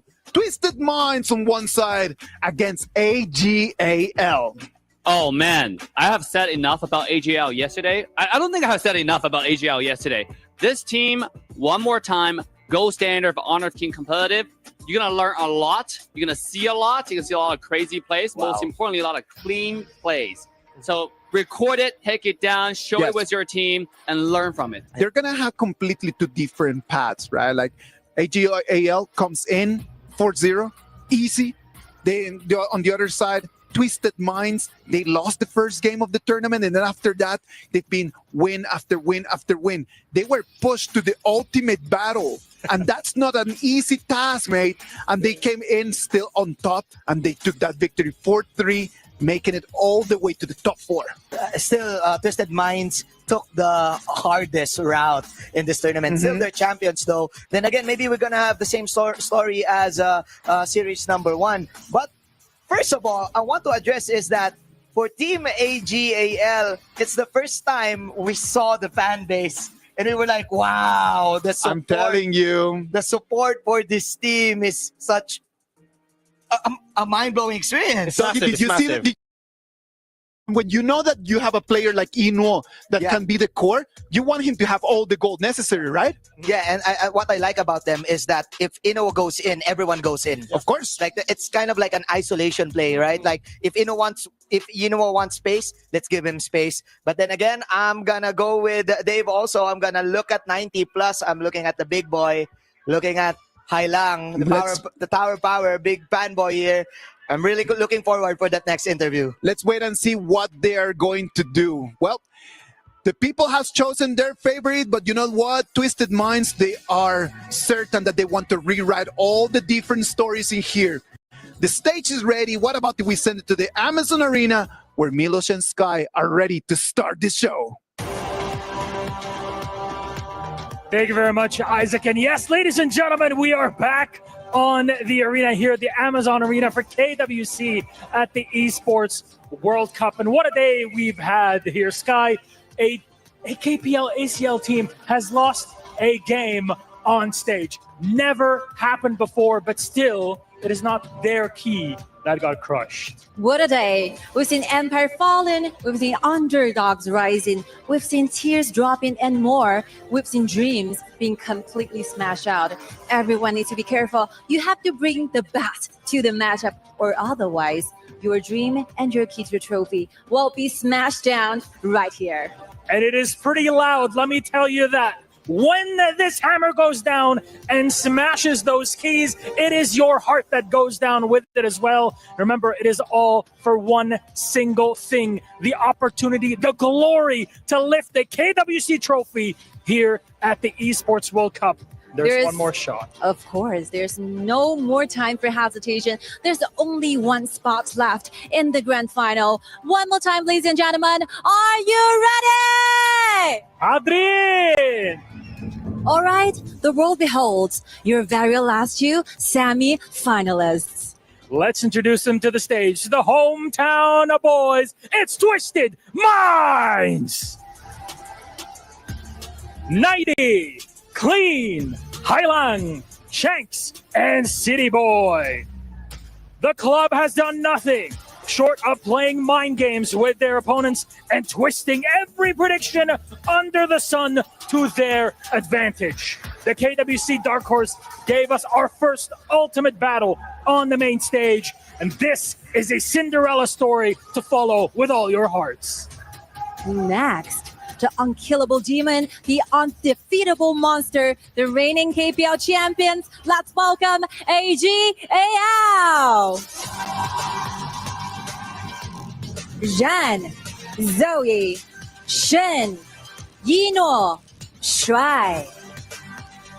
They're the most feared opponents in the total world. They are the living proof that nightmare does exist. Now prepare to witness the start of a new dynasty.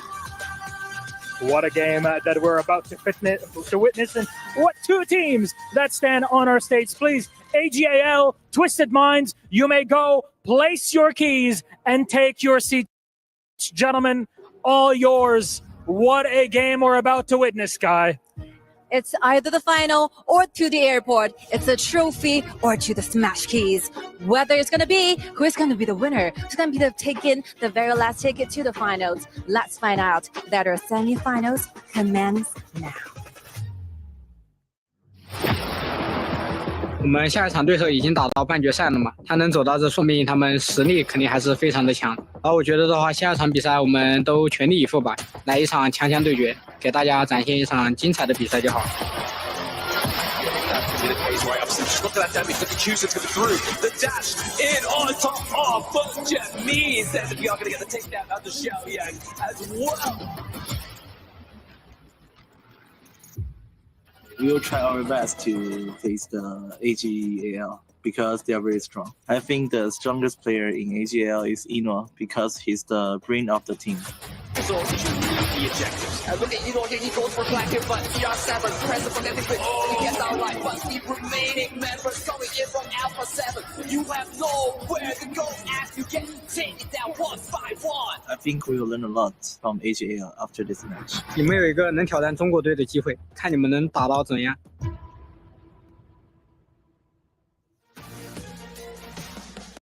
They gonna prioritize Once he hits level 15, he will help you break the level cap. The highest level you can achieve in a game with a Ziya is 25, and this benefit is shared with one chosen member on the side of Twisted Minds. Yeah, and getting that lead, getting those levels is going to be huge, especially if this game decides to go a little bit on the longer side.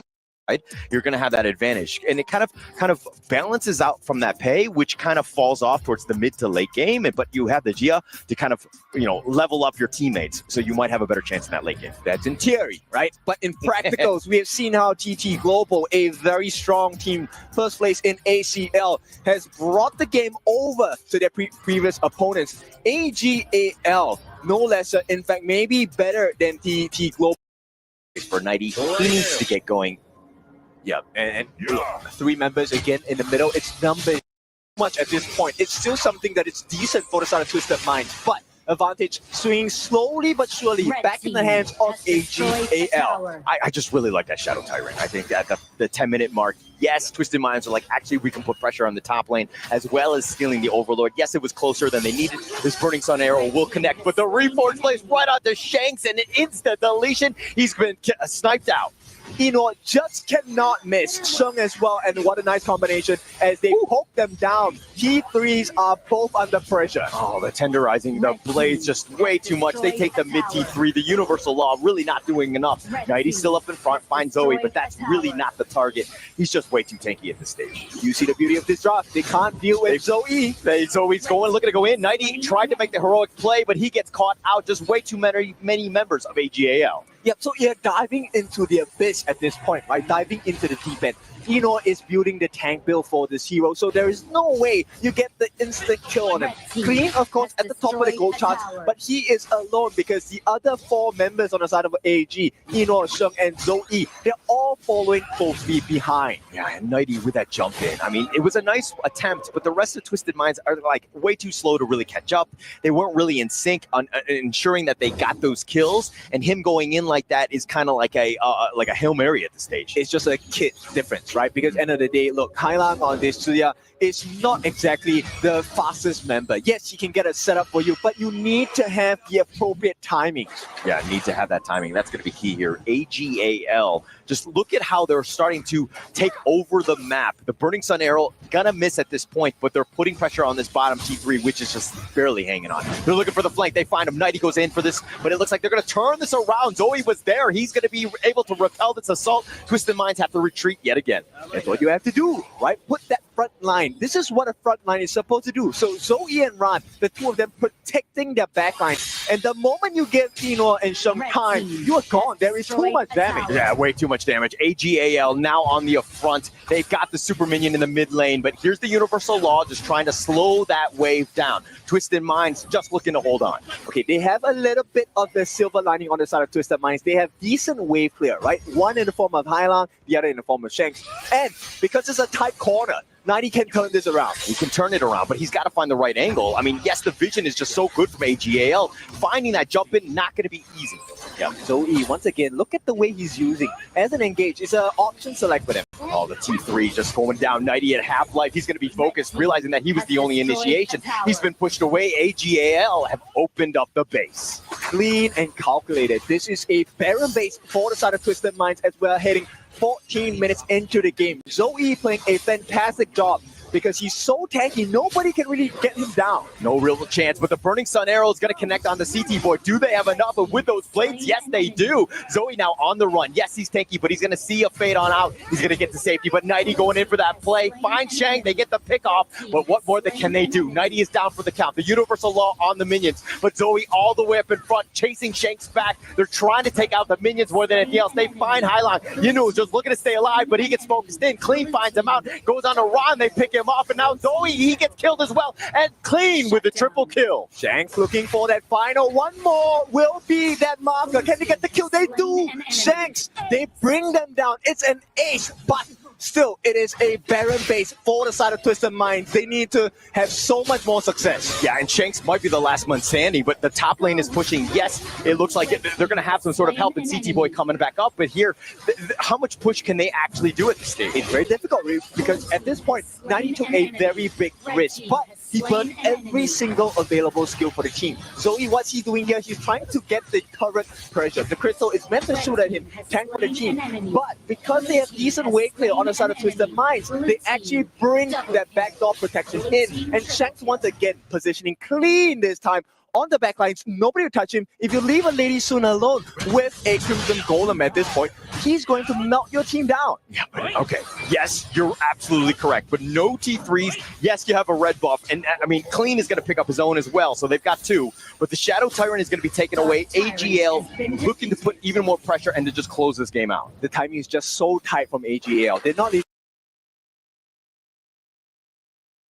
much gaps for Twisted Minds to expose, right? They have not taken a single Tyrant or Shadow Tyrant on the side of Twisted Minds, which is why it's so hard to fight. They don't have the fighting prowess. Yeah, they don't really have it, but AGAL understanding that they're still in control of this game. The net worth lead is only about 2K. Definitely something within reason at this stage, but Twisted Minds, the biggest thing is that their base is barren. Every lane is going to push. So anytime they make some sort of approach, they need to ensure that the lane equilibrium is in a great spot. And look, everybody on the side of AGAL optimized for Shung to get those couple blades down. With the Reforge and the couple blades, that combination, it will melt anyone on this team down, maybe with the exception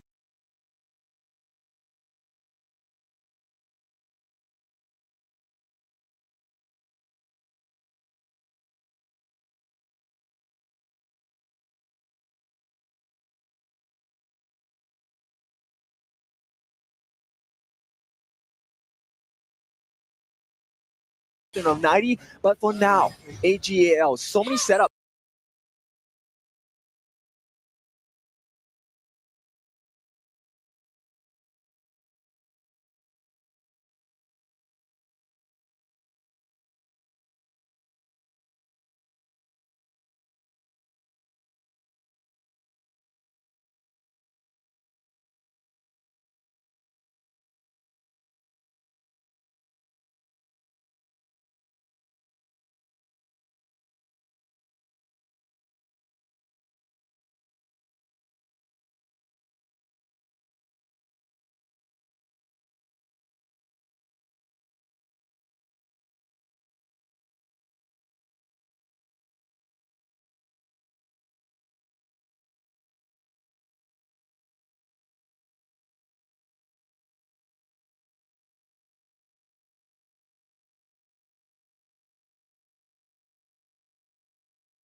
Is going to push. So anytime they make some sort of approach, they need to ensure that the lane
Shadow Tyrant on the side of Twisted Minds, which is why it's so hard to fight. They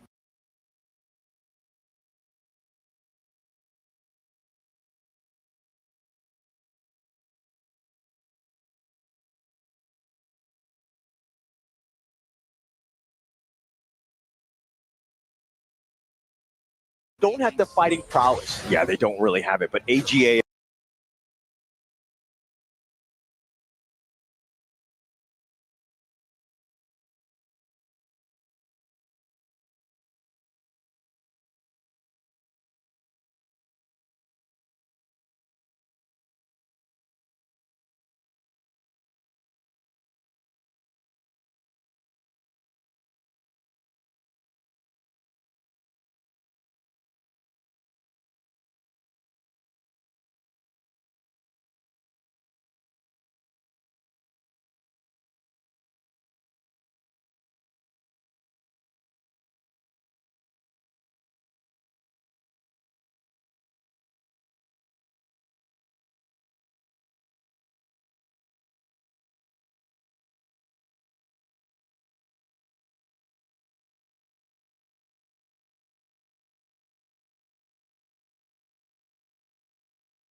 Tyrant is going to be taken away. AGL looking to put even more.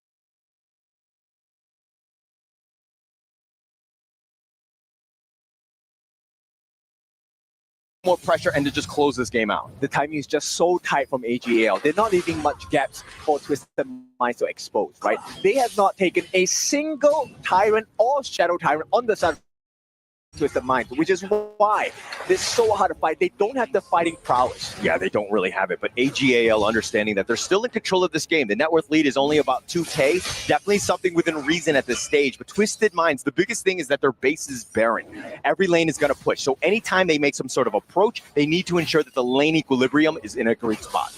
And look, everybody on the side of AGAL optimized for Sheng to get those couple blades down. With the Reforge and the couple blades, that combination, it will melt anyone on this team down, maybe with the exception of 90, but for now, AGAL, so many setups, you know, the ultimate, swipe the person's third skill, and you also have run with the catch as well. The Shadow Vanguard about to be burned down very easily by AGAL, easily able to take that one out, and now they're looking to just deal with the minion waves, put more pressures. Oh, the Blades is on point, the Sage's Sanctuary right on the clean, they caught him out, and they find him, Ron with that kill, and now 90 in a bad spot, he's going to be chased by all 5 members. He goes back in, tries to go for the truth, but he goes down as well. You knew it would just hit too much damage. Shanks now trying to stay alive. He tries to go, turns this around, but he stays alive. Ron has been killed as well, and now Shuai just with those Koi Tai just being super annoying. The Universal Law on the Minions. There is one chance. They have to get everyone low. They're trying again on the side of Twisted Minds. Shanks, he could potentially turn his game around. They're going. He tries to go, but he deals with the minion wave more than anything else. Shanks still out there. He's stuck in his base. The ultimate shell not going to connect on anything. As long as Shanks survives, I think there is a fighting chance for the side of Twisted Minds. But the moment Shanks down, Burning Sun Arrow just goes right in between. Not able to connect Zoe with that nice little knockup. They find him and they find Hylon. CT Boy has to run away. Shanks has been killed and it looks like AGAL will take game 1. Easy peasy this time. They're set up so clean as a new player at the HOK. Take a look at what AGAL has dropped it. How they played his composition to the absolute T. Yeah, absolute T. Just the setups, the stuns, like lining it up with the damage that they have.